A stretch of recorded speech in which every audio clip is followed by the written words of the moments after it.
checker. Evan Roberts. Tiki Barber. It's Evan and Tiki on WFAN, The Fan, 101.9 FM, and always live on the free Odyssey app. We here on a football Friday in New York City. Evan and Tiki, and man, we got a lot to do. We are going to hear, I'm very excited to hear this. I haven't heard the audio yet. We will hear from Saquon Barkley, who responds to WFAN's Tiki Barber admitting and endorsing Saquon as the MVP of the league. What did Saquon think of Tiki's comments? You'll hear it coming up at 3 o'clock. Plus, Tom Thibodeau did something unexplainable last night that I still can't figure out. We'll get to that later as well. And this is something Tiki's good with. I've test drove this with Yankee fans, with Met fans. We have a fair, make sense Mets-Yankees trade that we will propose to you later in the program. So it is a busy, busy-ass show here on Evan and Tiki. But can we all just talk about what we all thought about late last night? What we all thought about late last night was how can the New York Jets get our own Dan Campbell? Because when you watch the Detroit Lions going for it on fourth down, showing guts. Just kick the field goal, Dan. No, we're going to go for it. Hell no. And more than that, more than the guts that he showed, they win. Yeah. And here's the other thing about the winning that really resonates with me as a Jet fan. The Detroit Lions are one of the most pathetic franchises of my lifetime. They are pathetic no more. They have turned their franchise around, and there are a lot of small reasons for it. But the main reason is Dan Campbell. So as we sit here today on Friday, December 6th, knowing the Jets do not have a head coach, knowing the Jets do not have a general manager, what I need to figure out, Tiki Barber, is how do the Jets get our own Dan Campbell where a few years from now, we've been turned around and we're the 12-1 Lions. Well, I mean, I feel like when I was coming through the league, and even for the first decade or so after I was out of the game, I mean, I've been out almost 20 years now, to be a coach in the NFL, you had to be a professional coach.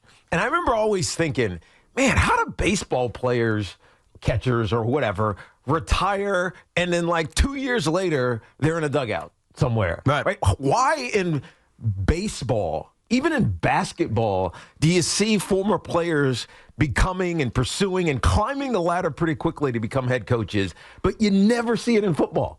It was always like you just had to be a professional coach. You had to know how to coach men. And I think football players either got smart or aware or saw it as a desired profession post-playing and said, well, screw that. I'm going to go figure out how to be a coach. Right. And now you see almost every quarterback who's retired is somehow in the coaching profession right now. I mean, Davis Webb, who wasn't even great as a quarterback, is 29 years old, and he's the quarterback coach for the Denver Broncos, helping Bo Nix turn into maybe the rookie of the year. Right? You go look at Dan Campbell, who you were just talking about. Let's not forget Jim Harbaugh was a former player. Antonio P., young black head coach in the NFL, it never materialized, and now his career it's kind of in no man's land right now. So that does happen. But there's a lot of these guys who tell the right message. They're used to being PE coaches who coach athletes, and so it feels like if I'm the Jets, I gotta go copy the trend that's happening in the National Football League right now. It's a copycat league. Yes, that's for damn sure. And it's funny with Dan Campbell because you look at his resume. I know he was an interim head coach with the Dolphins at one point, right, but he was never a coordinator. No. He was a tight ends coach and he was an assistant head coach. But he learned from good coaches. But he absolutely learned from good coaching. Sean Payton was one. And then also his ownership gave a little bit of patience. Mm-hmm. They had a horrible first year, which was probably to be expected. Had a horrible start to their second year. Let's not forget they were 1-6. And then they turned that second season around to where, even though they didn't make the playoffs, they're winning basically a playoff game in Lambeau Field. Right. And we're all walking away from it saying, boy, the Lions are on the rise, and look what they've done since. Right. Maybe we should apologize to Aaron Rodgers, because maybe that's what he was talking about. The 1-6 start for the second year, Dan Campbell. Yes.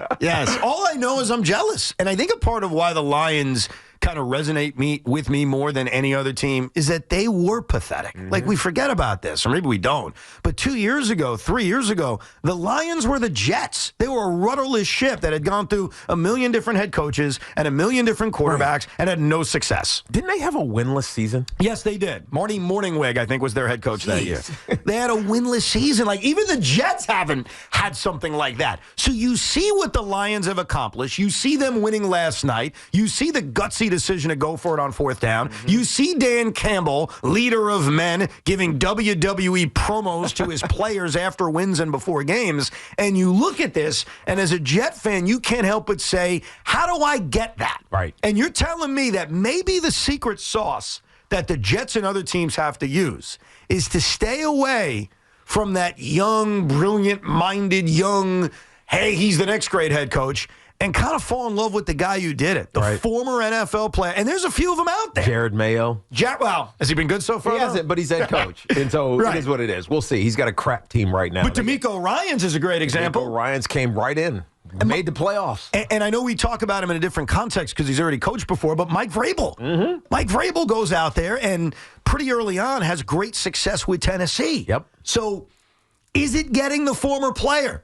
Is that what we need? And I have to admit this about Dan Campbell. And you probably thought differently because you like Dan Campbell. And I know Dan Campbell. And you know him. I didn't know him. I mean, I knew of him. I didn't know him. When he had that opening press conference in 2021 and he went viral for we're going to bite their kneecaps, I thought he was a joke. I did. I said it to my buddy Patrick, who's a big Lion fan. I said, I hope I'm wrong, and I hope he's the guy. Well, it's only because you didn't know him. So if you know him, you're like, that's exactly Dan Campbell. Right? It's like, I would expect nothing else. And by the way, that's the one thing I think the former athlete does is he's just authentic. Right. Why does he have to care? He's not trying to impress you. I did it. I don't need to prove to you that I know what I'm talking about. Right. This is just me. And if you're authentic, I take that. Let me flip it the other way. If you're inauthentic, you get seen through really quickly. Yeah, but here's what I'm curious about. So when you look at your coaches, I'm thinking back to Tom Coughlin's history and Jim Fossil's history, but they weren't players, right? They weren't. It was a different era. Right. Very, very rare were there NFL players as coaches. Well, think about my lineman coach. Maybe one of the best line coaches in the last 30 years is Jim McNally. Jim McNally, we called him Mouse. Why? Because he was 5 foot nothing, 100 nothing.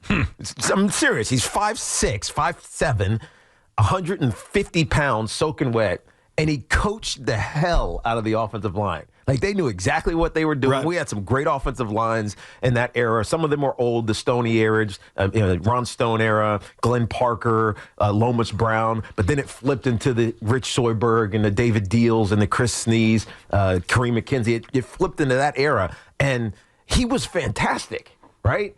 And he never played. Right. I mean, he probably never put pads on. But he was a great coach.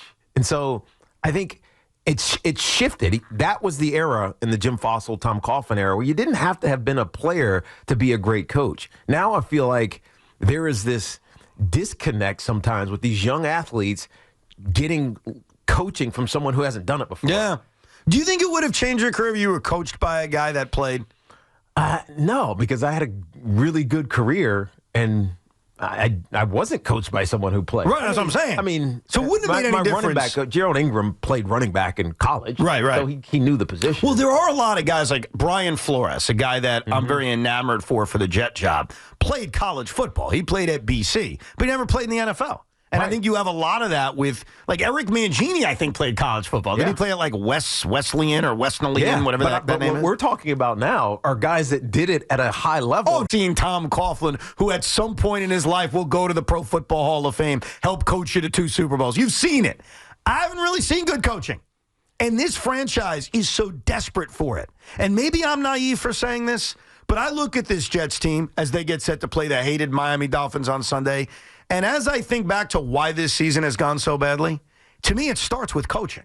Yes. If they had better coaching, and it's a gigantic if because they didn't, but if they had competent coaching, are we talking about something very different on Friday, December 6th? Are we not pining for a different head coach, but actually talking about a competitive season? Yeah. That coaching was really the difference for this football team. I think you're talking about a competitive season, and even if you're not bound for the playoffs, you still feel like there's some optimism.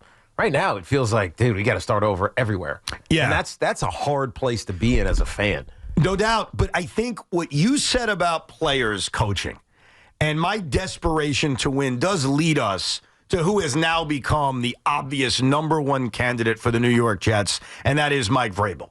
Because he supplies the two things that I think each of us separately crave. You mentioned the former player, the guy who's done it before, right. The guy who walks into a room, you look at him. I don't know if he's going to be a great head coach. How does any of us know? So Vrabel really does fit that combination of being the former player, having the respect of the room, but also for me, who just needs a guy who's done it before, he's done it before. Yeah, he's done it before. And by the way, I mean, there were coaches who we kind of forgot that were players, right?